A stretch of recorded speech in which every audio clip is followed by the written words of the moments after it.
आनन्दरूपाय विश्वोत्पत्त्यादिहेतवे तापत्रयविनाशाय श्रीकृष्णाय वयं नमः। बोलिए राधा कृष्ण भगवान की जय। नंद जी ने कहा, महाराज जी बात तो आप ठीक कहते हैं, लेकिन कंस को जब पता ही नहीं चलोगे तो राक्षस भेजोगे क्यों? गर्ग जी बोले, यही तो बात है नंद जी, आप प्रत्येक कार्य बड़ी धूमधाम से करते हैं और लाला का जन्मोत्सव धूमधाम से मनाया, उसमें देखो पूतना आ गई। लाला के 6 महीने का उत्सव मनाया, उसमें सक्टासुर आ गया। 1 वर्ष का जन्मदिन मनाया तो तृणा बताकर लाला को उड़ाकर ले गया। यदि आपने नामकरण संस्कार भी इसी धूमधाम से मनाया तो उसी भीड़ में कंस का कोई ना कोई राक्षस आ जाएगा, आपके पुत्र के जीवन में संकट आ सकता है। नंद जी बोले, नहीं महाराज, हम किसी को भी निमंत्रण नहीं देंगे, पर लाला का नामकरण आपके श्री मुख से होना चाहिए। ठीक है, लेकिन शर्त है, आप किसी को भी निमंत्रण नहीं दोगे। यशोदा जी से नंद ने आकर कहा, देखो देवी, हमारे घर में 2 लाला हैं, पर दोनों में से कोई का नामकरण नहीं भाव है, जल्दी चलो, नामकरण करना चाहिए। लेकिन मैया ने सोचो ये सच्चा ज्योतिषी है कि नहीं, इसके लिए दोनों माताओं ने दोनों पुत्रों को अदला बदली करके अपनी गोद में लेकर गर्गाचार्य जी के सामने बैठी हैं। सुखदेव जी कहते हैं, परीक्षित रोहिणी की गोद में बैठे हुए श्री कृष्ण को संत गर्गाचार्य ने जैसे ही देखा, देखते ही देखते उनकी तो समाधि लग गई। आए थे नामकरण करने पर कन्हैया की झांकी देखकर अपना नाम भी भूल गए कि मैं कौन हूँ। कन्हैया की झांकी देखकर संत गर्गाचार्य की विचित्र समाधि लग गई। ऐसी अद्भुत समाधि लगी। समाधि 2 प्रकार की होती है, ध्यान समाधि और त्राटक समाधि। ध्यान समाधि उसे कहते हैं जिसमें आंखें बंद हो, श्वास चलती रहे, और त्राटक समाधि उसे कहते हैं जिसमें आंखें तो खुली रहे, मुंह खुला रहे और श्वास बंद हो जाए। गर्गाचार्य ने गोविंद को देखा, सोचा यही तो मेरा ब्रह्म है, यही तो साक्षात परमात्मा है, यही तो निर्विकार निर्गुण निर्विश ब्रह्म है। ऐसी अद्भुत समाधि लग गई। अच्छा, किसी व्यक्ति का मुंह खुला रह जाए, श्वास बंद हो जाए और आंखें भी खुली रह जाएं तो आप क्या समझेंगे? हम दोनों माताएं गर्गाचार्य की चेहरे की ओर देखें। रोहिणी मैया बोली कि भैया, या यशोदा बोले भगवान जाने। दोनों माताओं ने गर्गाचार्य के मुंह के सामने हाथ लगाकर घुमाया, श्वास नहीं है। आंखों के सामने चुटकी बजाई, आंखों की पलकें भी नहीं गिरती। यशोदा बोली कि भाओ बाबा जी। रोहिणी बोली, मैया ऐसे लगे महाराज पधार गए हो। यशोदा जी दोनों हाथ पकड़कर गर्गाचार्य को जोर से झकझोर कर बोली, अरे महाराज पधार गए क्या? अरे पधारना ही तो बाहर जाकर पधारते, मेरे घर में आकर काय को पधारे? अच्छा जोशी पकड़ कर लाए, जो घर में आते आते ही पधार गए, लोग क्या कहेंगे? दोनों माताओं ने जब गर्गाचार्य को जोर से झकझोरा तो गर्गाचार्य जी की समाधि टूट गई। बोले, क्या हुआ? मैया बोली, तुम ठीक ठाक तो हो? गर्गाचार्य बोली, मुझे क्या हुआ था? अरे बाबा, तुम्हारी भुआएं खुली रह गई, आंखें खुली रह गई, इन वाले श्वास मुंह बंद हो गए, हम तो डर ही गए, हमने सोचो जाने का भाव। गर्गाचार्य जी सोचा कब छुपाऊंगा, आज असली बात वही देता हूँ। गर्गाचार्य ने कहा, मैया बताओ मुझे क्या हुआ था? आपकी गोद में जो लाला बैठा है ये साक्षात पारब्रह्म है। गर्गाचार्य ने बताना चाहते थे कि यदि गोद में जो बालक बैठा है वो साक्षात पूर्ण ब्रह्म परमात्मा है। लेकिन जैसे ही गर्गाचार्य ने, क्या आपकी गोद में जो बालक बैठा है वो साक्षात, इतना बोले ही थे कि गोद में बैठे कृष्ण ने इशारा किया, बाबा यहाँ पुत्र बनने में ही फायदा है, भगवान बनने में नहीं है। मैया हमें पुत्र मानती हैं, गोद में बैठाती हैं, अपना स्तनपान कराती हैं, माखन खिलाती हैं, लाड़ लड़ाती हैं, दुलार करती हैं, क्योंकि मैं इसका पुत्र हूँ। कहीं तुमने हमें भगवान बना दिया तो भगवान की पूजा कैसे होती है आप सब लोग जानते हैं। भगवान को अलमारी में बैठा देते हैं, 4 चिन्हौनी सुबह 4 शाम को भोग लगा देते हैं, 2 अगरबत्ती सुबह 2 शाम को घुमा देते हैं। कहीं सज्जन बोट में जाना हो तो यदि किसी पार्टी में जाना तो क्या करते हैं मालूम है? भगवान के सामने 1 गिलास में दूध भर जाते हैं और कहते हैं, भगवान जी अब आपके लिए क्या चूल्हा जलाया, सबको निमंत्रण है, आज आप दूध पीकर ही काम चलाना, हम मालपुआ खाने जा रहे हैं। भगवान ने इशारा किया, यहाँ पुत्र बताने में ही फायदा, यदि भगवान बता दिया तो बादाम का भोग लगेगा। गर्गाचार्य ये सारे समझ गए और बोले, आपकी गोद में जो बालक बैठा है वो साक्षात गुणों का खजाना है। माता मैं इसकी मस्तक रेखा देख करके बता रहा हूँ, मस्तक रेखा देखने में जरा भी ध्यान भंग हो जाए तो फिर भी रेखा पकड़ में नहीं आती है, इसलिए मेरी आंखें खुली रह गई थी। मैया बोली, चोखी रेखी देखा है, इतनी लंबी रेखा, हम तो एकदम डर गए थे। हमने तो सोचो महाराज जी पधार गए, देखो आप नामकरण शुरू करिए। गर्गाचार्य ने देखा माताएं कितनी चतुर हैं, बच्चों को अदला बदली करके बैठी हैं मेरी परीक्षा लेने के लिए। संत गर्गाचार्य ने माता यशोदा को और देखा, यशोदा बोली मैं बड़ी हूँ, पहले मेरे पुत्र का नामकरण करो। यशोदा की ओर इशारा करके गर्गाचार्य ने नामकरण किया। अयम ही रोहिणी पुत्रो रमयन श्रुतो गुणे आख्यास्ते राम हति बलदा बलम विदो। माता तुम्हारी गोद में जो पुत्र बैठा है वो तुम्हारा नहीं है, ये तो साक्षात रोहिणी का पुत्र है। मैया ने तुरंत हीरे की अंगूठी उतारी और गर्गाचार्य जी के चरणों में रखते हुए रोहिणी से बोली, धीरे से खड़िया पलटन नहीं है, सच्चा जोशी है, सही बात बताई किसका पुत्र है? ये रोहिणी का पुत्र है जिसका नाम है राम, लेकिन बल की अधिकता से इसको इनका कारण इसको बलराम कहेंगे या बलभद्र कहेंगे। भद्र माने कल्याण, जिसका बल समाज का कल्याण करे उसे बलभद्र भी कहते हैं। हलधर इनका नाम होगा, दाऊदयाल इनका नाम होगा। एक गर्भ से खींचकर दूसरे के गर्भ में लाए गए, इसलिए इनका नाम संकर्षण होगा। रोहिणी माता आपकी गोद में जो बालक बैठा है ये कौन है? आसन वर्ण्यस्त्रो हास्याघृतोन्गम ददो शुक्लो रक्तदा पीतम विदानम कृष्णम गतः। इनके पहले जो शुक्ल वर्ण का था इनका रक्त वर्ण हुआ, माता फिर पीत हुआ और अभी इनका कृष्ण वर्ण होने के नाते इसका नाम कृष्ण रखता हूँ। काला है ना थोड़ा है, सांवला है ना पर ये सांवला नहीं है, जग का उजियारा है। माता एक कभी वसुदेव का पुत्र भी बन चुका है, इसलिए इसका नाम वसुदेव भी होगा, मधुसूदन होगा, मुरलीधर होगा, गोविंद होगा, माधव होगा। इनके कितने नाम बताऊं? इसके बहुत से नाम है, बहुत सी रूप में कौन वर्ण कर सका है। ये बालक नारायण का समान गुणों वाला है, नारायण के सामने समस्त गुण इसमें विद्यमान है। मैया बोली, हे महात्मा जो दक्षिणा यदि कम हो तो ज्यादा दे दूं, पर इत उत की बात बताने की जरूरत नहीं है, इधर उधर की बातें करने की जरूरत है।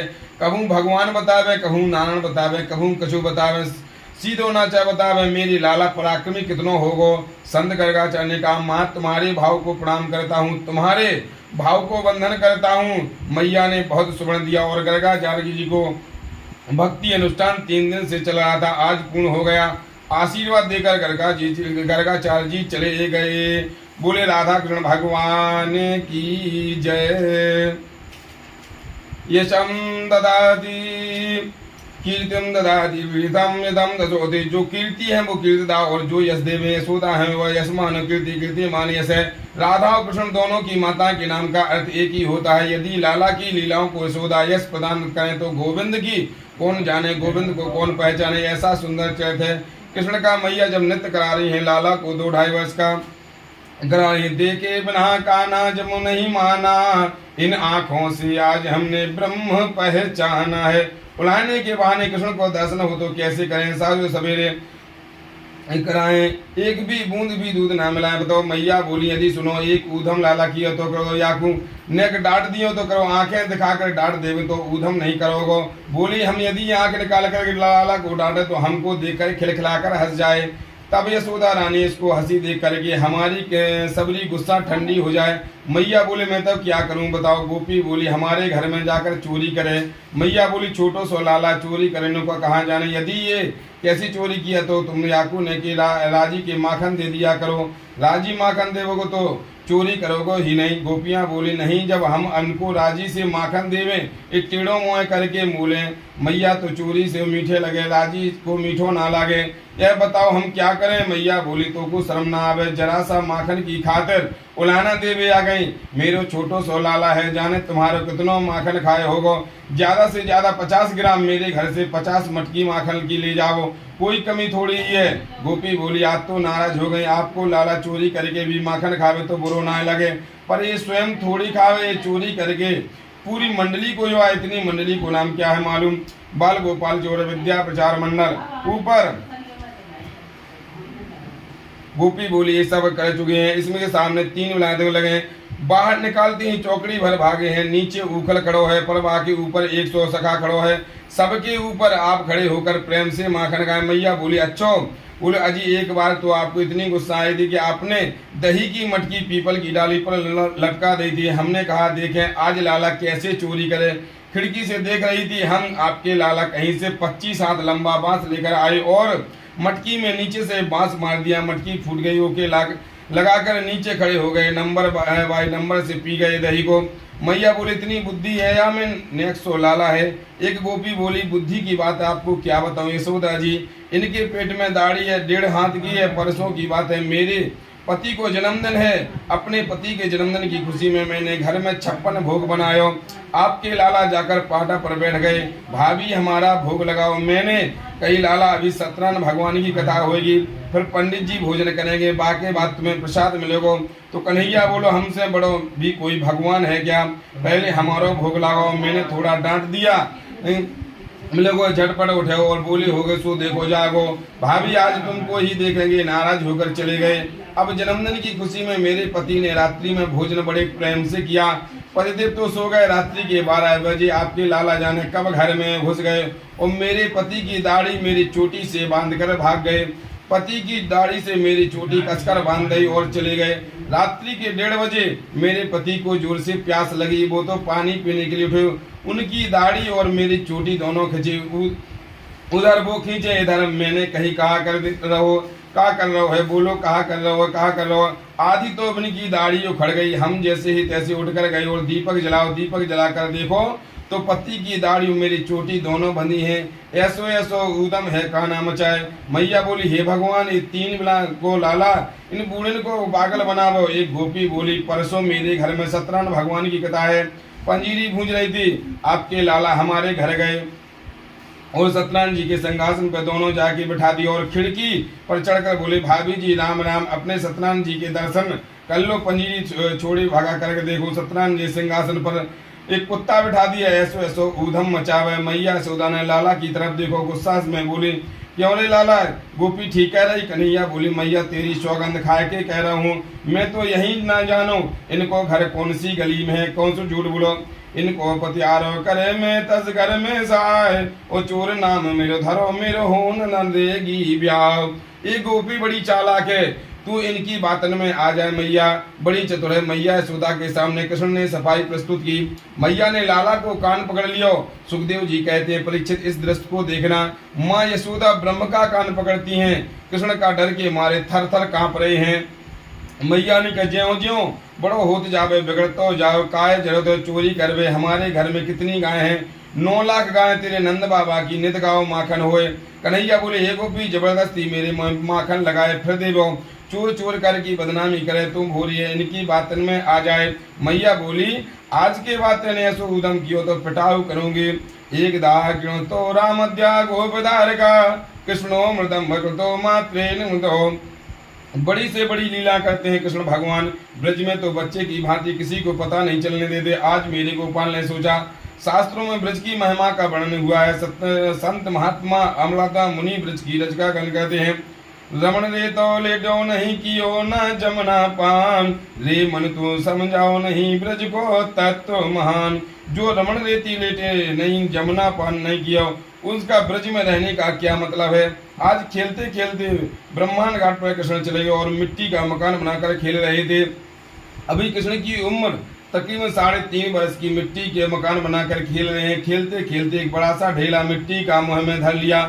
कन्हैया ने मिट्टी खा ली। ब्रजवासी बोले लाला तेरे मुँह में कहाँ से बोलो मुँह है। ब्रजवासी बोले बलराम भैया याने तो मिट्टी खा ली है। आज दौड़कर बलराम जी ने लाला का हाथ पकड़ लिया तो रोज मिट्टी खावे, आज मैया से तेरी पिटाई करानी है। सब हाथ पकड़कर कन्हैया को यशोदा के पास ले गए। शिकायत लगे रहे कन्हैया की, मैया चौको बोलो हमारे संग में खेल रहो। खेलते खेलते जाने इतनो बड़ो माटी को डेलो मुख में धर लो। जैसे यशोदा ने सुनी लाला ने मिट्टी खाई, तुरंत भीतर से निकलकर गायी और बालकृष्ण का कान पकड़ के लिए छड़ी दिखा रही हैं। सुखदेव जी कहते हैं परीक्षित सावधान, क्या ब्रह्म जी में ताकत है भगवान का कान पकड़ सके? क्या शंकर जी में शक्ति है भगवान को छड़ी दिखा सके? ये शक्ति तो केवल यशोदा में है। माटी कैसे खाई? एक और बात, वेद में भगवान का नाम आवत काम, समस्त काम, पूर्ण काम, निष्काम, लेकिन यशोदा कृष्ण का कान पकड़कर छड़ी दिखा रही हैं। कस्मान मनो भवान भक्तिदावान रहा बदंतु तावका होतम। क्या अंदर था क्या रे मरकट मधु, क्यों रे बंदरों को याद देने माटी खाई है? तुम्हारे सखा कह रहे हैं तूने मिट्टी खाई है, तुम्हारे बड़ी भैया बलराम जी कह रहे हैं कि तूने मिट्टी खाई है। कृष्ण बलराम जी बगल में जाकर खड़े हो गए। बलराम से बोले, मेरी मिट्टी खाने की शिकायत आपने मैया से कही है। बलराम बोले, वही खाई तो सही है, मैंने सही कहा। कन्हैया बोले, हम तो भी मैया से कह दो कि भाई भांग का गोला खाए हो। बलराम ने सांची या को पिटाई बाद में होगी, पहले हमारी हो जाएगी। बलराम ने कहा, मैया मेरे सामने तो लाला ने मिट्टी खाई ना, पीछे कभू खाई हो तो मुझे पता नहीं है, अपना बचाव तो करना ही है। मैया बोली, मैं काम की बात नहीं मानूंगी। लाला तू सही सही बता, तेने खाई है कि नहीं। सुखदेव जी बोले, परीक्षित हरिश्चंद्र जी बोल रहे हैं, ये सत्यवादी जी बोल रहे हैं, नाही भक्षिताम बब्ब सर्वे मित्रम यदि सत्रतम सक्षम पश्चिमे सुगम। मैंने मिट्टी नहीं खाई, मैंने मिट्टी नहीं खाई है। मैया ने अब ब्रजवासी झूठ बोले, तुम्हें विश्वास नहीं होवे तो मेरे मुंह में देख लो। मधुमंगल बोलो, बड़ो चालाक बनो, मुंह में तो थोड़ी ही पेट में पधार गई हो। मैया ने कि अच्छा भौएं खोल करके दिखाओ, थोड़ी बहुत सी लगी होगी तो मैं देख लूंगी। जैसे ही मेरे गोपाल ने छोटे से मुखारबंद को खोला, सज्जनों संपूर्ण ब्रह्मांड कृष्ण के मुख में दिखाई देता है। ब्रह्मांड में 14 प्रकार के लोग हैं, 14 लोग कृष्ण के मुख में देखे। मृत्यु लोग जो 9 प्रकार के वर्ष है कृष्ण के मुख में दिखते हैं। 84 कोष के ब्रजमंडल में गोकुल नगरी है, वो भी कृष्ण के मुख में दिखती है। और गोकुल में नगर 85 चौक यशोदा का महल है, वो भी कृष्ण के मुख में दिखता है। और महल के द्वार पर मैया लाला का कान पकड़कर छड़ी दिखा रही है और कृष्ण मुंह को खोल के दिखा रहे हैं। ये दृश्य भी कृष्ण के मुख में दिखाई देता है। मैया यशोदा तो एकदम डर गई और सोचने लगी, ये कहा रहो है, मैं कोई सपनों देख रहा हूँ, क्या देवता की माया है, क्या मेरी बुद्धि खराब हो गई है। फिर बोली, ना तो मैं सपना देख रहा हूँ, ना मेरी बुद्धि खराब हुई हो, और कोई देवता की माया है जो मेरे लाला भगवान दिखे। भगवान जी, मैंने आपको कान पकड़ बहुत बड़ी गलती करी है, अब कभी कान नहीं पकड़ूंगी। कन्हैया ने सोचा, मैया ने यदि भगवान मान लिया तो अलमारी में बिठा दी, गड़बड़ हो जाएगी। इसलिए बालकृष्ण ने वैष्णवी विभु वैष्णवी माया को आदेश कर दिया, जो कुछ भी यशोदा के मुख में दिखाई दिया सब दूर कर दिया।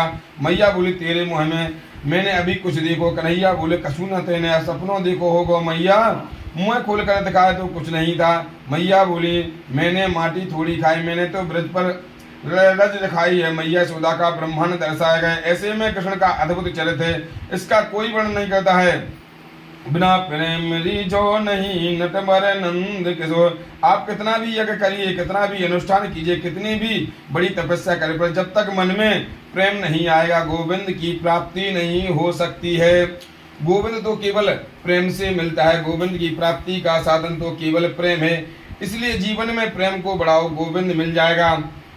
प्रेम ही प्रधान है, अमल भक्ति है, अब आएगी तो गोविंद मिल सकता है। माता यशोदा ऐसी परम भक्तिमयी माता है, तभी तो यशोदा के घर में पुत्र बनकर कृष्ण भगवान आए। यदि इनके मन में प्रेम नहीं होता तो भगवान मिलते ही नहीं। एक आकर्षण होता है, प्रेम की एक विशेष अनुभूति होती है। प्रेम की ओर प्रेम जब आता है तो दुनिया फीकी लगती है। यशोदा के घर में सैकड़ों दास दासियां हैं, जिसके घर में 9 लाख गायें हैं, तो 9 लाख गायों के लिए क्या 5000 नौकर भी नहीं होंगे। यशोदा जी की हवेली में 85 चौक है, एक चौक में 10,000 गायें खड़ी हो सकती है, इतना बड़ा एक चौक है। अनुमान लगाओ उनके महल में कितना बड़ा होगा। नंदरानी यशोदा को कोई छोटी मोटी रानी नहीं है, लेकिन मैया यशोदा कृष्ण की सेवा किसी नौकर से नहीं करवाती, कृष्ण की सेवा किसी दास से नहीं कराती, अपने हाथ से करती हैं। लाला को स्नान कराती हैं, अपने हाथ से कन्हैया को अपना दूध पिलाती हैं। और तो क्या सज्जनों, कन्हैया जिस माखन को खाती है यशोदा अपने हाथ से दही बिलोकर माखन निकालती हैं। ये तो बिल्कुल सत्य है कि जिस माता ने बचपन में पुत्र की सेवा अपने हाथ से नहीं की तो वो बालक वृद्ध अवस्था में माँ की सेवा नहीं कर सकता है। माँ को चाहिए अपना दूध पिलाएं, अपने हाथ से बच्चे की सेवा करें। मैंने कई घरों में देखा है, आजकल मैं दिन रात जाता हूँ ना, घरों में सब जगह का थोड़ा थोड़ा ध्यान तो रहने आश्चर्यजनक अनुभव होते हैं हम लोगों को। कहीं हम कथा करते हैं तो एक जगह गांव में हमारे पंडित बोले, ठाकुर जी आपने हवाई जहाज तो बहुत बिठाया, ये मिनिस्टर गाड़ी में बैठा दो। कितना सोचकर नाम रखा, क्योंकि मिनिस्टर ये सब में थोड़ा ही अंतर ज्यादा नहीं है, जगह जगह के अनुभव होते हैं। तो मैंने कई घरों में देखा, जब भी बच्चे को जन्म होने का समय आता है तो 2-3 महीना पहले से घर से नौकरानी रखी जाती है। उसका नाम क्या होता है, आया। बच्चे ने जन्म लिया और आया की गोद में डाल दिया। आया है जो पाउडर का दूध होता है, उसमें पानी घोलकर बोतल में बच्चे के मुंह में लगा देती हैं, पी ले बेटा। ये तो बात बिल्कुल सत्य है। जिस बालक की मातृ दूध को पान नहीं किया उस बालक में शुभ संस्कार नहीं आते हैं। पुराने जमाने में जब झगड़ा होता है तो लड़ाई करते तो क्या कहते हैं मालूम है, अरे माँ का दूध पिया दो, सामने आ जाओ। अब यहाँ बोतल का ही पिया तो सामने क्या खाक आएगा। बोले बालकृष्ण भगवान की जय। अंदर ले जाकर बोले बेटा मैंने तेरे ताजो ताजो मक्खन रखो है, पहले दोनों भैया चलकर कलेवा कलेवा दोनों को भोग लगाओ। निहार रही है माता यशोदा, कहते हैं कृष्ण बलराम तो मेरी दाहिनी बाई दोनों आंखें हैं। बालकृष्ण पलंग पर सो रहे हैं, मैया उन्हें कहानी सुनाती है, बिना कहानी उनको नींद नहीं आती है। आज यशोदा उन्हें कहानी सुनाकर अपने कक्ष में चली गई, परंतु आज यशोदा को नींद नहीं आई। आज कन्हैया भी नहीं सोए। विलोक्यम दूषिताम कृष्णा कृष्णा विभो तस्याविष्णुतम सर्पम दो। मेरे गोपाल रात्रि में विचार कर रहे हैं मैं कृष्ण बनकर यहाँ क्यों आया, ब्रजमंडल में कृष्ण बनकर मेरा आने का कारण क्या है। क्योंकि मैं ब्रजवासियों को संकट दूर कर सकूं, ब्रजवासियों के कष्ट की निवृत्ति कर सकूं। भगवान सुखदेव कहते हैं परमात्मा का अवतार लेने का एक ही उद्देश्य होता है, भक्तों को आनंद कैसे मिले, मेरे निष्कामी प्रेम है जो खुश कैसे हो। इसलिए आते ही यमुना जी में तो कालिया नांग रहता है। यमुना जी कहते हैं भक्तों और कालिया नांग कहते हैं इंद्रादियों को।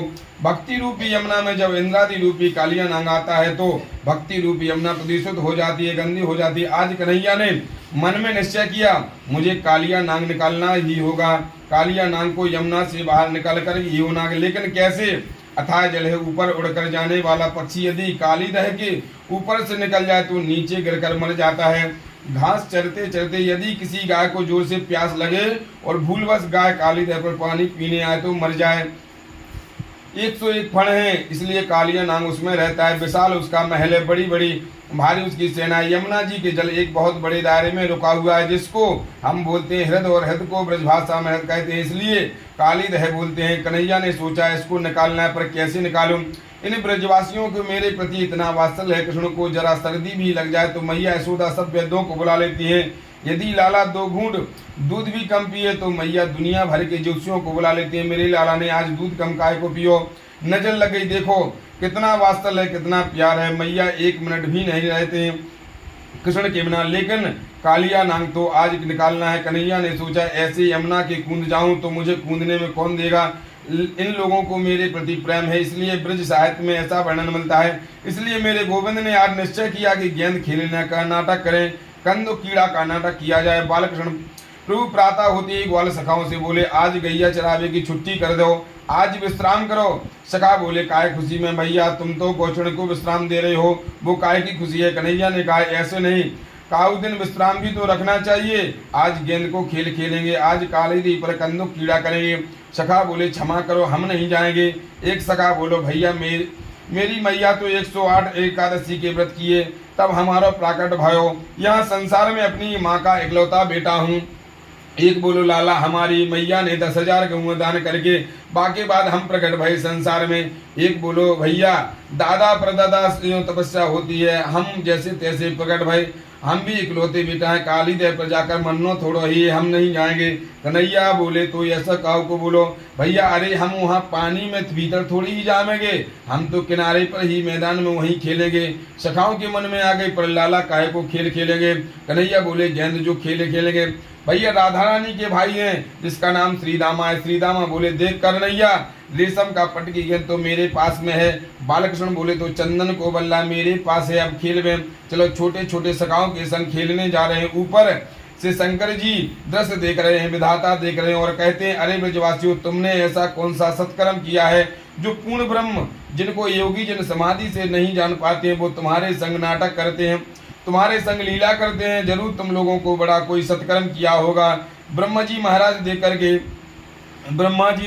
देख करके निहाल हो रहे हैं। पर ब्रह्मा ब्रजवासियों के हाथ में कठपुतली बन गए। जैसे ही सब चलने गए बलराम जी ने कहा सुनो भैया अरे लालाओं को कहाँ ले जा रहे हो। कन्हैया बोले होगा गड़बड़। कन्हैया बोले खेलवे जा रहे हैं। बलराम जी बोले हमें भी चलना है, रुको संग चलेंगे। श्री सुखदेव जी कहते हैं कन्हैया ने मन में सोचा बलराम जी यदि साथ में गए तो काली नाम को मरने नहीं देंगे, क्योंकि बलराम शेषनाग ही लक्ष्मण बने और शेषनाग ही बलराम बने और शेषनाग ही कलयुग में जगत गुरु रामानाचार्य बने हैं। बलराम जी ने शेषनाग है जो आज भी मारना है कालिया नाग। यदि बलराम जी के संग में गए तो अपनी बिरादरी का पक्ष जरूर लेंगे, मरने नहीं देंगे। कन्हैया ने बलराम से भैया बोले हमारे संग में चलो, नहीं तो हमें तो बड़ी शर्म लगे। बलराम जी ने सोचा छोटा बच्चा है, शर्म लगती है होगी, ठीक है तुम्हें नहीं जा रहा हो। सुनो ज्यादा दूर मत जाइयो और यमुना जी में अंदर नहीं बाहर ही खेलियो। हाँ भैया जी वहीं खेलेंगे। अब तो सखा भी खुश हो गए। बलराम जी सब डरते हैं, मेरे कन्हैया के संग में तो हर तरह नाटक कर लेते हैं, कान उनका पकड़ कर ले जाए। लाला कुछ समझते ही नहीं, लेकिन दाऊ भैया सब डरते हैं, कन्हैया का संग से खेलवे जा रहे हैं, ऐसे खेल रहे हैं, सब प्रसन्न होकर खेल रहे हैं। कन्हैया ने सोची ये सखा मुझे ऐसे यमुना में कूदने नहीं देंगे। लाला की जब बारी आई तो ऐसो जोर से बल्ला चला, उसको गेंद धड़ाम से यमुना में गिर गई और ब्रजवासियों के मन में भावना ऐसी भर दी कि वे लोग अपनी उसी गेंद को मांगने का आग्रह करें। श्री दामा की गेंद राधा रानी के भैया हैं जो बड़ो तेज तलवार है, बरसाने की राजा को पुत्र है। बोलो क्यों रे लाला, तेने हमारी गेंद यमुना में काय को फेंकी। कन्हैया बोले गलती हो गई भैया, जोर से बल्ला लग गयो सो ही यमुना में चली। अच्छो तुम्हारी गेंद होती तो बल्ला जोर से बिल्कुल नहीं लगतो, मेरी गेंद ही पराई गेंद में बल्ला मार दियो, आपने वही गेंद ले मानेगी नहीं। कन्हैया बोले गलती हो गई, अब तो गेंद काली दह में गिर गई। कृष्ण तो चाहते हैं कि माहौल ऐसा बने कि मैं गेंद के लेने के बहाने कूदूं। भैया गलती हो गई। सुना भैया श्री राम, तुम वो गेंद के बदले में 5 गेंद ले लीजियो। देखा लाला खेलन में कोई छोटी सी बड़े नहीं हुए, तेरे 5 गैया ज्यादा है, हमारे 5 कम है, लेकिन खेलने में सब बराबर है। मैं तो मैं वही गेंद को लेकर मानूंगा, कितने परिश्रम से मैंने रेशम के पट की गेंद बनाई है। कन्हैया बोले गलती हो गई, 10 गेंद ले ले जो बाकी बदले में। बोलो मैं तो मेरी वही गेंद को लेकर मानूंगा, क्यों फेंकी तुमने। जब सका श्री दामा की ओर हो गए, भैया बात तो कायदा की है, तो कोई आकी गेंद तो देनी पड़ेगी। कन्हैया बोले देख तुम जानो नहीं हम कितनी जिद्दी हूँ, ज्यादा पीछे पड़ोगे तो मेरे तो मुंह को गुस्सा आ जाएगी, मैं क्रोध यदि आ गयो तो मैं यमुना में कूदो, मैं तेरी वही गेंद लेके आऊंगा। अरे अब सब जाने लाला तू या ना कर सके, देखो मैं सत्य कहूँ तुम ना मानोगे तो मुंह को यमुना में कूदना ही पड़ेगा। बात इतनी बढ़ गई बातन की बातन में सखाओं ने इतने तूतू में हो गई कि मेरे गोविंद ने एक छलांग लगाई और कदम के पेड़ पर चढ़ गए। कदम थी कालीदाय के किनारे। श्री दामा भैया अब तो तेरी वही गेंद के लेकर आऊंगा। ग्वाल वालों ने देखा गोविंद ऊपर चढ़ गए। सब सखा हाथ जोड़कर बोले लाला नीचे आ जाओ, हमें गेंद नहीं चाहिए। अरे हम तो हंसी कर रहे थे भैया, हम तो ऐसा ही विनोद कर रहे हैं, हमें क्या पता। नहीं बाढ़ में जाने दो गेंद, तू नीचे आ जाना चाहिए हमें से। कृष्ण बोले श्री रामा अब तो गेंद लेकर ही आऊंगा। सखा बार बार प्रार्थना करें, हाथ जोड़ रहे हैं, बंधन कर रहे हैं, लेकिन गोविंद ने नहीं सुनी। ब्रजवासी बोले अरे लाला नीचे आ जाओ, नहीं चाहिए गेंद। मेरे गोविंद ने नेत्र बंद किए और छलांग लगा दी। कालीदय में आदरणीय सुखदेव जी ने महाराज ने कहते हैं कि परीक्षित जैसे बालकृष्ण प्रभु ने यमुना में छलांग लगाई, महल में बैठी माँ यशोदा के हृदय में धक से आवाज गई। मैया बोली मेरे लाला कहाँ है, आज बिना पूछे गए हो। माँ यशोदा तुरंत घर से निकली, बाहर द्वार पर आई और बाहर जी गोप खेल रहे हैं, उनमें से पूछो तुमने मेरी लाला देखो। गोपी बोले हाँ, तू ना देखो। अब तो मैया की बेचैनी और भी बढ़ गई। एक सखा मिल गया, अरे लाला तेने कहीं देखो। मैया मैंने नहीं देखो। नंद बाबा बोले कह भैया बोली आज सवेरे से लाला नहीं, मोह चिंता हो रही है। जैसे ही घर से बाहर निकलकर यशोदा गई तो सामने बलराम जी को आते देखा। मैया जी ने कहा बेटा बलराम लाला कहाँ है। कन्हैया कहा बलराम जी बोलो तो खेलने गए हैं। अरे तू बा के संग क्यों नहीं गए हो। बलराम जी बोले मैया मुँह को नहीं ले गए, मैं कैसे जाऊँ मैया, मैं कि कहाँ चले। वो बलराम कृष्ण के साथ नहीं गए। ये समाचार सुनते ही यशोदा धड़ाम से जमीन पर गिर पड़ी और बोले बेटा बलराम तू नित्य आकर मुँह से शिकायत किया कर। तो बलराम जी रोज कहते कि मैया तू लाला को समझा लो, बड़ो उदम मचावे, ये सांप के बिल में उंगली देकर खेलो, कोई सांप यागू काट देगो। जब तेरे सामने ही कृष्ण उदम मचावे बिना नहीं माने तो आज तो जरूर काली दह पे चलोगा होगो। क्योंकि एक दिन कन्हैया बात नहीं बातन में बोले मैया अभी छोटो है, मैं देखो काली नाग को तो मैं निकालूंगा यमुना में। मैया ने सोचो बच्चा अभी ऐसा नहीं कहता है। आवला वृद्धवनता श्रवणाम बसवर्तया निरोधो कृष्ण लाल साहब। बच्चे बूढ़े जवान पशु पक्षी सब दौड़ पड़े यमुना के किनारे। आदरणीय सुखदेव जी कहते हैं परीक्षित गायों के नेत्र में आंसू झर पड़े, पक्षियों में चंचलता समाप्त हो गई। बछड़े टड़की लगाकर यमुना की ओर देख रहे हैं। ब्रजांगने जो जिसके कार्य में थी उस कार्य को स्तब्ध हो गई। पूरा ब्रजमंडल में दौड़ पड़ा यमुना के किनारे। दौड़े दौड़े यमुना के किनारे आए और वहां कृष्ण के जितने सखा थे सब कृष्ण के वियोग में मूर्छित पड़े हैं। माता यशोदा ने सखाओं से पूछा अरे भैया मेरो लाला कहाँ है, मेरो कन्हैया कहाँ है। एक सखा को होश आया, बोलो मैया हमने बहुत मना करी, लाला मानो नहीं, यमुना में कूद गो, काली दह में कूद गो मेरो कन्हैया। अब तो श्रीनंद बाबा मैया यशोदा समस्त ब्रजवासिया आपको यमुना में गिरकर नष्ट करना चाहता है। बलराम जैसे तैसे सबको रोकते हैं, मेरी बात तो सुनो, मैया लाला को कुछ नहीं बिगाड़ सकेगा। लेकिन कोई ना सुने तो बलराम आवेश में आ गए। क्यों रोती हो माँ यशोदा, आप जानती नहीं है छोटा सा कालिया नाग क्या बिगाड़ेगा मेरे गोविंद का, वो तो 1000 फन वाले शेष नाग पर सहन करते हैं। बलराम जी का इशारा तो वो शेष ही दो ही हैं। मैया बोली अरे बेटा तू कैसी बात करे, मेरे कन्हैया सांप से तो इतना डर पे कि मेरी गोद में चढ़ जाए, सांप को देखते ही चित्र में भी नहीं देख सके, जाने लाला जल के नीचे कैसे होगो, सांप के घेर लिए होगो, क्योंकि हजारों की सेना कालिया नाग के पास है। ऐसो बेसौलो सर्प उस समय ब्रह्मा जी की सृष्टि में दूसरा और नहीं था। 101 जिसके फन है, जब चाहे जैसा रूप धारण कर सकता है। बलराम जी सबको रोक रहे हैं। भगवान सुखदेव जी कहते हैं राजन आप मेरे साथ यमुना में मेरे गोविंद का दर्शन तो करो, मेरे कन्हैया यमुना में क्लोल कर रहे हैं, कालिया नाग ना देखा जल में ये हलचल कैसी है। नाग के सैनिकों ने ऊपर आकर गोविंद का दर्शन किया और सभी सैनिकों देखते रह गए, नेत्र उनके सजल हो गए। कालिया नाग के सैनिकों कालिया नाग ने जाकर कहा महाराज कमाल हो गए, इतना सुंदर बालक हमने जीवन में पहले कभी नहीं देखा। आश्चर्य देखिए 5 वर्ष का बच्चा होगा, क्लोर कर रहा है आपके जल में, क्लोर करने के नाच रहा है आपके जल में।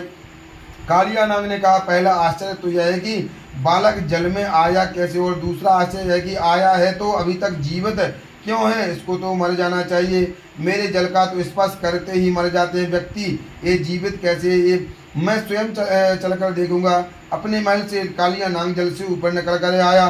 गोविंद की झांकी की दिखता है, बड़ा सुंदर वर्णन है। अलसी फूल जैसी श्याम वर्ण का दिव्य कांति, कानों में जिनके कुंडल झिलमिला रहे हैं, बड़ा सुंदर स्वरूप है, मंद मंद स्मृत हाथ कर रहे हैं। एक बार तो कालिया नाग भी दर्शन करता ही रहेगा, मारना तो नहीं चाहिए, बच्चा तो प्यार करने योग्य है, नहीं नहीं इसे मार नहीं सकता। इतना स्नेह उनके मन में जा गया। फिर कहता नहीं दुनिया के बच्चों को सुंदरता देकर यदि मैं इस प्रकार छोड़ दूंगा तो लोगों के मन में मेरे प्रति जो डर है वह हमेशा के लिए निकल जाएगा। विकराल रूप धारण करके कालिया नाग ने 100 फन धारण किए और झपट पर कृष्ण को पकड़ लिया, चारों तरफ कृष्ण को अपने शरीर में लपेट लिया। कन्हैया बोले इसने तो हमें कोई ऐसा ही बांध दियो जैसे मैया उखड़ से बांधो। मेरे गोविंद ने धीरे धीरे अपने शरीर को फुलाया और सारे पानी के भीतर हो रहे बहुत नीचे। गोविंद ने जब अपने शरीर को फुलाया तो कालिया नाग का शरीर ढीला पड़ता गया। उसने कृष्ण को छोड़ दिया और बड़ा विचित्र युद्ध छिड़ गया। दोनों में बहुत युद्ध चल रहा है। युद्ध करते करते मेरे गोविंद उछलकर कालिया नाग के फन पर बैठ गए। कालिया नाग के फन पर जैसे ही गोविंद चढ़े, यदक्षरो नामृतम सर्वतां खरदंडो गृहति चिड़ियस्सो भ्रमता उल्वणतो नस्ततों प्रणतम नागः। भगवान ना तो उसके फन पर तांडव नृत्य शुरू कर दिया, जो जो उन फन उनके झुके नहीं हैं उसके अपने चरण प्रहार से किरण झुका देते हैं। नारद जी ने जाकर देवताओं से कहा, गंधर्वों से कहा, यक्षों से कहा, अरे सो रहे हो क्या हुआ?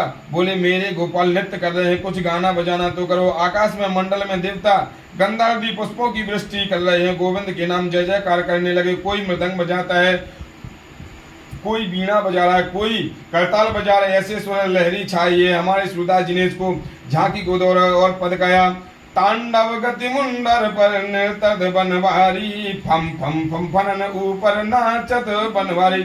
ऐसा अद्भुत नृत्य किया गोविंद ने। आदरणीय सुखदेव जी कहते हैं जैसे ही नृत्य किया मेरे बालकृष्ण ने जो जो फन नहीं झुकता था उसे अपने चरण प्रयास से झुकाने का प्रयास करते हैं। कभी कभी क्या होता है राजन, दो फणों के बीच में प्रभु का चरण पड़ जाता है, फन फट जाता है और रक्त की बूंदें उछलकर कृष्ण के चरण पर पड़ जाती हैं, तो दूर से देखने में ऐसा प्रतीत होता है मानो देवताओं ने लाल रंग के पुष्प कृष्ण के चरणों में समर्पित कर दिए। इधर देवता गंधर्व ताली बजा रहे हैं, फूलों की वृष्टि कर रहे हैं। नाग पत्नियों ने सोचा इसी प्रकार से नृत्य करते रहे तो नागराज तो मर जाएंगे। नाग पत्नियों ने गोविंद की बहुत सुंदर स्तुति की है। न्यूनाहिन्दटो खल निग्रह रिपो सुतनामपि तुल्यो दृष्टो दम फल। नागपतियों ने कहा आपने बड़ी कृपा है, जिन चरणों के लिए बड़े बड़ी मनीषी तरसते हैं उन चरणों को आपने हमारे पति के फणों पर धर दिया है, ये हमारा बहुत बड़ा सौभाग्य है। लेकिन निवेदन हमारा ये है आप ज्यादा नृत्य मत कीजिए नहीं तो हमारे पति मर जाएंगे। भगवान ने कहा तुम तो बड़ी अच्छी सी देवी हो, हमारी कुछ होती है तुम्हें वरदान देने की। नाग पत्नियां बोली एक ही वर दे दो, हमें स्वर्ग नहीं चाहिए, वैकुंठ नहीं चाहिए, मुक्ति नहीं चाहिए, आपके चरणों की धूल मिल रही है। मैं ये बात प्राय कह जाता हूँ भक्ति में श्रेष्ठ वही है जिसमें प्रभु से कुछ मांगा नहीं जाए। मांगने वाला व्यक्ति निर्मल भक्ति नहीं होती है, उदात्त भक्ति नहीं होती है। मांगना क्या है? यदि आपको मांगना ही तो गोविंद के चरणों की धूल मांगो, कन्हैया के चरणों को स्पर्श मिले ऐसा मांगो। नागपतियों ने यही मांगा, मिल गया। कालिया नाग कहता है इनको प्रणाम तो करूंगा, परंतु पहले इनका प्रश्न करना चाहते हूँ। कालिया नाग ने कहा सारी दुनिया को आप बनाते हो, नागों को भी आप बनाते हो, नागों के अंदर जहर भी आप भरते हो, नागों को क्रोधी भी आप बनाते हो, फिर दोषी मैं कैसे हो सकता हूँ? आप ही सबसे बड़े कारण हैं। भगवन ही कारणम दत्तो सर्वभोगो जगदीश्वरा अनुग्रहं निग्रहं वन्यस्यं तदो विदेहिना। भगवान ने कहा कालिया नाग मैंने तुझे मारा नहीं है, केवल जरा सा दंड दिया है। देखो तुम्हारे यमुना में रहने से मेरी भोली भाली गायें मर जाती हैं, मेरे ब्रजवासी समाप्त हो जाएं, तुम इस यमुना छोड़ करके रमणक द्वीप में चले जाओ। कालिया नाग ने पूरे ब्रज को प्रणाम किया। ये सारी बातें जल के भीतर हुई। कृष्ण ने अपने फन पर बिठा करके कालिया नाग जल के ऊपर आया। यमुना किनारे सब मूर्छित पड़े थे ब्रजवासी। जैसे ही कृष्ण ने बाहर निकल करके मुरली की तान छेड़ी, ब्रजवासी बोले मैया तेरो लाला आ गयो, तेरो कन्हैया आ गयो। मैया ने जैसे ही कालिया नाग पर कृष्ण को देखा और अरे लाला और कन्हैया नीचे उतरे, कालिया नाग तुमको खा जाएगो। कन्हैया बोली मैया चिंता मत करो, ये तो मेरो चीलो है गयो, अब याग के लिए तुम्हें चिंता नहीं करनी है। बार बार यशोदा ने गोविंद को अंक भर लिया। आज पूरे ब्रज में आग लग गई, मेरे गोविंद उस अवगुण को पान कर लिया। कृष्ण ने अग्नि पी लिया। कन्हैया के गैया चराने दूर जाते हैं, गोपियां अपने घर में बैठी रहती हैं, लेकिन घर में बैठी बैठी गोपी चिंतन के माध्यम से कृष्ण लीला का दर्शन करती हैं। चिंतन में बड़ी ताकत है। मैं ये कहना चाहता हूँ यदि आपका चिंतन पूर्ण है, आपके चिंतन में यदि श्रेष्ठ है, तो बांके बिहारी जी के आज वृंदावन में कैसा रंगी पोशाक धारण के, ये आपका यदि चिंतन श्रेष्ठ नहीं है तो बिहारी जी के मंदिर में जाकर आपको फव्वारा देखेगा। बरहा पीड़म नटवर वपु कर्ण्यो कर्णकारम विपदास कर्णतो वैजंती चामालयम रंधान वेणु तुदन पूर्णो गोमन मंद्रये वृंदावनम सुभद्रणम प्रथम कीर्ता। मोर पंख का जिन्होंने मुकुट पहना है, नटों में जिसका श्रेष्ठ बपू है, ऐसे कृष्ण गऊ चराने के लिए जाते हैं। कृष्ण की झांकी बहुत मधुर है। कभी कभी चारों तरफ से गायें घेर लेती हैं कृष्ण को मुरली की सुनने के लिए। गायें एकाग्र हो जाती हैं। गांव के बछड़े दूध पीते हैं, लेकिन मुरली को सुनकर दूध पीना भूल जाते हैं। यमुना जी के जल में बाढ़ आ जाती है। कृष्ण के चरणों को आलिंगन करके जल वापस चला जाता है। यमुना के किनारे बड़े खड़े वृक्ष सोचते हैं कन्हैया तो मुरली दूर बजा रहे हैं, हम उनके चरण को स्पर्श कैसे करें। तो सज्जनों, यमुना के जल में जब बाढ़ आती है तो कृष्ण चरणों के आलिंगन के लिए तो वृक्ष अपने आप को यमुना में हिला देते हैं। यमुना के जल के माध्यम से उनके पुष्प कृष्ण के चरणों तक पहुंच जाते हैं। सायंकाल कन्हैया जब गऊ चरा कर लौटे, गोपी हाथ जोड़ करके कन्हैया से बोली मनोहर मुहुर्हंदानम समये माहपुरी मुरलीम रम मधुरम नीरोष्णुतम कृष्णांतम कृष्णदारदम। गोपियां कृष्ण से कहती हैं आप हर समय मुरली को बजाओ लाला, लेकिन जिस समय हम घर में भोजन बनाए उस समय तुम मुरली मत बजा के या करो। कन्हैया बोली लो कर लो बात, अरे भोजन बनाते समय मुरली सुनोगी तो खट्टो भी मीठो हो जाओगे। गोपी बोली लाला खट्टो मीठो तो कुआ भाड़ में गयो, पहले बन ही नहीं पाओ। लाला बोले कैसे? गोपी बोली तुम जब मुरली बजाओ वन में, हम भोजन बनावे घर में तो लाला तुम्हारी मुरली की तान सुनकर चूल्हे में जलने वाली जो लकड़ी है उन लकड़ियों में से पानी टपकना शुरू हो जाए, लकड़ी गीली हो जाए, अग्नि बुझ जाए, भोजन नहीं बन पावे तो सास डांटती है। मतलब क्या हुआ? चेतन जो गाय है मुरली की सुनकर जड़ हो जाती है, जड़ जो लकड़ी है मुरली को सुनकर चेतन हो जाती है। यदि तो मुरली का दिव्य चमत्कार है, यही तो कृष्ण की मुरली का विचित्र स्वरूप है।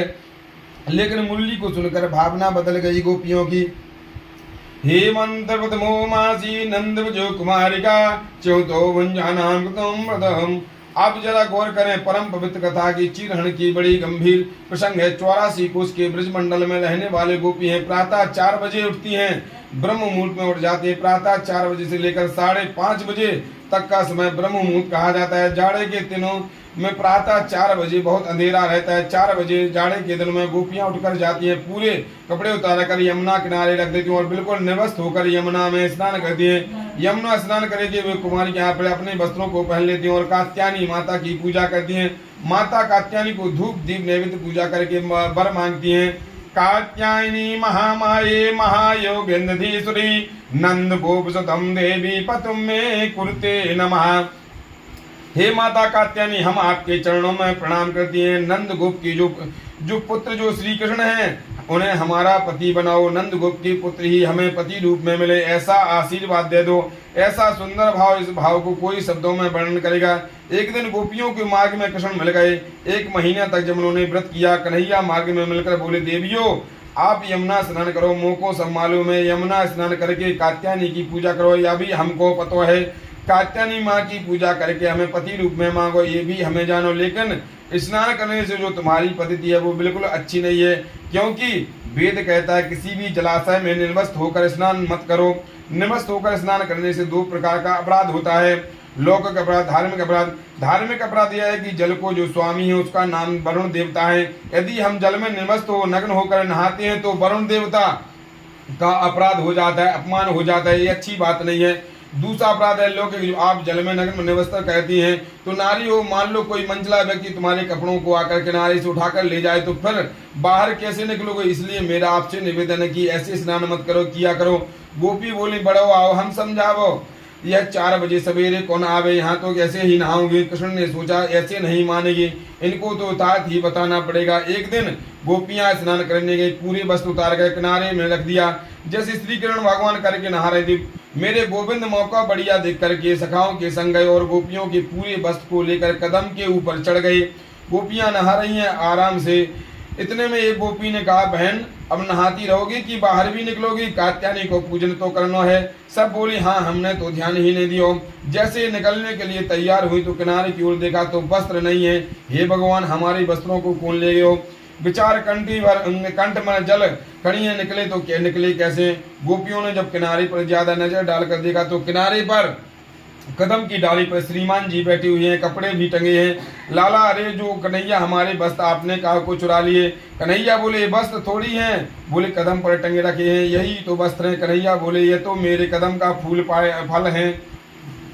गोपी बोली, इतने बड़े बड़े फूल, हरे पीले लाल बैगनी रंग बिरंगे फूल कैसे हैं। कन्हैया बोले, मेरे कदम दुनिया से निरालो है, या पे ऐसो ही फूल आव। गोपियों ने कहा, श्याम सुंदर ते दास्य क्रमम तपोदिताम देहि वासंसी धर्मग्नो रागे भावे। लाला, आप जो कहोगे हम करेंगे, हमारे वस्त्र हमको दे दो। कन्हैया ने कहा, सुनो, यदि ये कदम पर तुम्हारे वस्त्र हैं और यदि तुम्हें अपने वस्त्र चाहिए तो एक ही काम कर सकता है। भवत्यो यदि मे दास्यो मक्तम बाहकर्षद अत्राक्तो सस्ताम्बुतम ससुदम। एक गोपी जल से बाहर निकल कर आओ, कदम के नीचे और कपड़े लेकर चली जाओ। गोपी बोली, बाहर निकलने से के युग तो हम नहीं है, यदि होती तो हम आपसे प्रार्थना क्यों करती हैं। आप पूरे वस्त्र को नीचे डालकर उधर चले जाओ, फिर हम निकल कर पहन लेंगे। कन्हैया बोले, ऐसो ना हो सके, यदि तुमने अपने वस्त्र चाहिए तो सब ऊपर हाथ करके हाथ जोड़कर जल से बाहर निकलो और अपने वस्त्र लेकर चली जाओ। एक गोपी ने दूसरी गोपी को देखा, ये तो ब्रह्म है, ये तो भगवान है, इसके सामने 1000 वस्त्र भी पहन तो निवस्त हैं, इनसे काय का संकोच है। बाहर सब गोपियां आई, अपने वस्त्रों को लेकर चली गई। चीरण के प्रसंग से कुछ लोग कहते हैं, ऐसा कृष्ण ने क्यों किया। कोई स्त्री नहा रही है, उनके वस्त्रों को लेकर कदम पर चढ़ जाना, ये कोई सब पुरुष का लक्षण तो नहीं है, ये तो स्त्रियों का आचरण है, पुरुष का लक्षण है। धर्म और संस्था कृष्ण ही जब ऐसे पूरे समाज में इसका क्या असर होगा। आइए कृष्ण चरित्र में झांक। यदि कृष्ण भगवान तो हम भगवान को दोष नहीं लगता है। समृद्ध कहूँ नहीं दोष गोसाई, लभी पावक सुर सर की नाही। भगवान है, कपड़े चुरा कर ले गए, मांगा तो दे दिया, पर अब आप कहें यदि भगवान मानव बनकर आए हैं तो ऐसा क्यों किया। यदि काम पुरुष का लक्षण, यदि श्री कृष्ण को हम मनुष्य ही समझें तो इसमें कोई दोष नहीं है। कृष्ण ने गोपियों को वस्त्र जब चुराए तो उनकी उम्र थी 5.5 वर्ष की, और 5.5 वर्ष के बालक के मन में काम की भावना नहीं होती है। 5.5 वर्ष के बालक क्या जाने काम वासना का। वस्त्र चुरा कर क्या ले गए, मांगा तो दे दिया। तीसरा भाव बड़ा सुंदर है। कृष्ण भगवान ईश्वर हैं, गोपी जब भी जीव हैं। वस्त्र अविद्या है, कृष्ण रूपी ईश्वर हैं। जीव रूपी गोपियों को अविद्या रूपी वस्त्र को चुराया है, किसी लहंगा फरिया को नहीं चुराया। इस अविद्या रूपी वस्त्र में ज्ञान भर कर उन्हें वापस कर दिया। ये भी चिन्हन की लीला का एक तात्पर्य है। परमात्मा मेरे हृदय में है तो आपका हृदय में भी, पर आपको दिखता नहीं है, पर दिखता क्योंकि परमात्मा की ओर मेरे बीच में एक काला पर्दा पड़ा है अज्ञान का। एक काला पर्दा निकालना तो परमात्मा को दिखो। गोपियों को प्रभु आश्वस्त किया है, शरद पूर्णिमा की रात्रि में आपके और किशोरी राधा के संग में रासलीला करूंगा।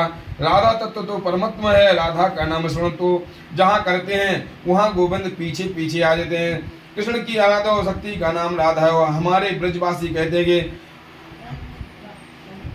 हम जी राधे जू के बल अभिमानी, टेढ़े रहे मोहन रसिया से भूलत अटपटवानी। आदरण श्री सुखदेव जी कहते हैं राधा शब्द संतो धातु, राधा शब्द की युति हुई है। असल में राधा का मतलब होता है मन की अंतर्मुखी वृत्ति। ध्यान दें कि मन की वृत्तियां जब अंतर्मुखी बन जाती हैं तो संसार में जो सुख है वो सुंदर नहीं लगता है, फिर तो मन में अंतर्मुख करने की आकांक्षा होती है। परमात्मा राधा के वश में, धारा के वश में राधा अर्थात अंतर्मुखी वृत्ति, धारा अर्थात बहस की वृत्ति, वो धारा के वश में नहीं होता है, राधा के वश में होता है। आज मेरे गोविंद 7 वर्ष को हो गया। गीता में कृष्ण बड़ी सुंदर बात कहते हैं, अनन्या चिंत्यन्तो मामेह जनः पर्युपासते तेषां नित्याभियुक्ते योगक्षेमं वमाम्यहम्। अन्यथा जो मेरा चिंतन करता है, अन्य का मतलब है अनन्या, जिसकी दृष्टि में केवल गोविंद अलावा कोई नहीं, उसको अनन्य कहते हैं। अनंता से चिंतन करने वाले को क्या होता है, उसका योगक्षेम भी वहन करता हूँ। प्रश्न है कि ब्रजवासियों को तो कृष्ण सब कुछ है, उनका